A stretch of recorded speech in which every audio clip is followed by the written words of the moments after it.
Welcome to Have You Read It, the channel where we bring books to life, one summary at a time.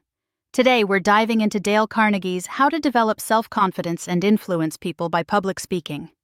This book, condensed by Dorothy Carnegie from Dale's earlier works, Public Speaking and Influencing Men in Business and How to Win Friends and Influence People, offers invaluable advice for anyone looking to become a more confident and persuasive speaker. We all know the power of effective communication. Whether it's in a boardroom, at a social gathering, or even just chatting with friends, the ability to express yourself clearly and confidently can open doors to opportunities you never thought possible. This book gives you the tools to unlock that potential. Carnegie starts by addressing the elephant in the room: fear. He acknowledges that many people, even successful individuals in other areas of their lives, freeze up when they have to speak in public. He shares anecdotes of famous figures like William Jennings Bryan, Mark Twain, and even Ulysses S. Grant, who all experienced stage fright. This serves to normalize the fear, reassuring us that it's not a sign of weakness but a common human experience. But acknowledging the fear is only the first step. Carnegie outlines 4 essential elements for conquering this fear and building genuine self-confidence: desire, preparation, acting confident, and practice. Desire is the engine that drives your progress. You need a burning desire to improve your speaking abilities, fueled by a vision of what it can do for you, professionally, socially, and personally. Think about the increased influence, the leadership opportunities, the sheer satisfaction of conveying your thoughts effectively. Next comes preparation. Carnegie stresses the importance of knowing your subject inside and out. It's not about memorizing canned phrases or regurgitating someone else's ideas. It's about digging into your own experiences, forming your own convictions, and letting your message grow organically. He illustrates this with the example of Mr. Jackson, who initially failed to engage his audience when simply repeating an article he'd read. However, when he took the same topic, reflected on it, and formed his own opinions, his speech became compelling and genuine. This emphasizes the importance of internalizing the material and making it your own. The third element is acting confident. Even if you're trembling inside, step out briskly, take a deep breath, and act as if you love being in the spotlight. This fake-it-till-you-make-it approach might seem counterintuitive, but Carnegie, drawing on the wisdom of Professor William James, assures us that acting brave can actually make us brave.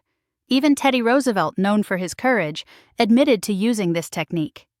Finally, and perhaps most importantly, is practice. Carnegie hammers home the point that fear stems from a lack of confidence, which in turn stems from a lack of experience. The only way to gain experience and banish fear is to practice, practice, practice.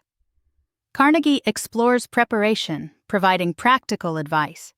He highlights the importance of selecting your topic early, thinking it over throughout the week, discussing it with friends, and jotting down ideas as they come to you. He emphasizes the value of research, recommending that speakers utilize resources like libraries and librarians. He also stresses having reserve power, knowing far more about your topic than you'll actually use. This builds confidence and allows you to adapt to unexpected situations. Carnegie shares insights into the preparation methods of famous speakers. Lincoln, for instance, would jot down notes on scraps of paper, carrying them in his hat until he was ready to organize and refine his speech. This demonstrates that preparation doesn't always have to be formal. It's about capturing your thoughts and letting them simmer. He also discusses the importance of structure. A speech should have a clear beginning, a well-organized body, and a definite ending. He dissects a prize-winning speech about Philadelphia to illustrate the effectiveness of a well-structured presentation. The book then turns to the often neglected aspect of memory. Carnegie reveals that most people utilize only a fraction of their memory potential, wasting the rest by violating the natural laws of remembering. These laws are impression, repetition, and association. To create a strong impression, he suggests concentrating intensely on the information you want to remember, observing closely, engaging multiple senses, and visualizing the material. He shares anecdotes of how figures like Theodore Roosevelt and Mark Twain trained their memories. Repetition is key to retention. Carnegie advises repeating information at intervals rather than cramming, allowing your subconscious mind to strengthen the associations. He also emphasizes the importance of reviewing your material right before you speak, as we tend to forget most during the first few hours after learning something new. Association is the third law of memory.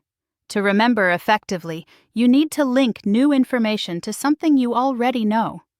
Carnegie suggests thinking about new facts from various angles: why, how, when, where, and who, to weave them into your existing knowledge network. He provides practical techniques for remembering names, dates, and the points of your talk. For names, he recommends associating the name with the person's appearance and profession, even inventing a silly phrase to connect the two. For dates, he suggests linking them to significant historical events. And for the points of your speech, he advocates arranging them in a logical order and creating a memorable, even nonsensical sentence to tie them together.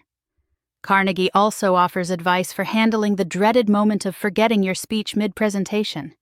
He suggests using the last word or phrase of your last sentence as the starting point for a new one, creating an endless chain to buy you time while you recall your next point. Next, the book tackles the critical element of delivery. Carnegie emphasizes the importance of naturalness, urging speakers to use their natural tones of eloquence, amplified for a larger audience. He contrasts the ineffective delivery of a novelist, who simply read notes in a monotone, with the captivating presentation of Sir Oliver Lodge, who spoke passionately about his subject. He highlights the need for sincerity and enthusiasm, stressing that when we're genuinely engaged with our message, our true selves shine through, and our delivery becomes naturally compelling. Carnegie provides practical tips for improving delivery. He suggests stressing important words, varying your pitch and speaking rate, and pausing strategically before and after key ideas. He emphasizes that these techniques should not be forced but should flow naturally from your engagement with the material. He then explores the concept of platform presence and personality. Citing a study by the Carnegie Institute of Technology, he points out that personality often outweighs intelligence in contributing to success. Carnegie offers advice on maximizing your platform presence. Be rested and well-fed, dress neatly, smile, and project energy and enthusiasm. He also emphasizes the importance of the physical environment, crowding the audience together, ensuring proper lighting and ventilation, and clearing the platform of clutter. He advises against having guests on the platform, as they can distract the audience. Carnegie dedicates separate chapters to the crucial elements of opening and closing a talk. He stresses the importance of planning these sections carefully in advance. For openings, he cautions against starting with a humorous story or an apology. He offers a plethora of alternative opening strategies: arousing curiosity, sharing a personal anecdote, using a visual aid, asking a question, quoting a famous person, tying the topic to the audience's interests, or presenting shocking statistics. For closings, Carnegie warns against rambling or ending abruptly. He recommends planning your closing in advance, even having multiple options prepared.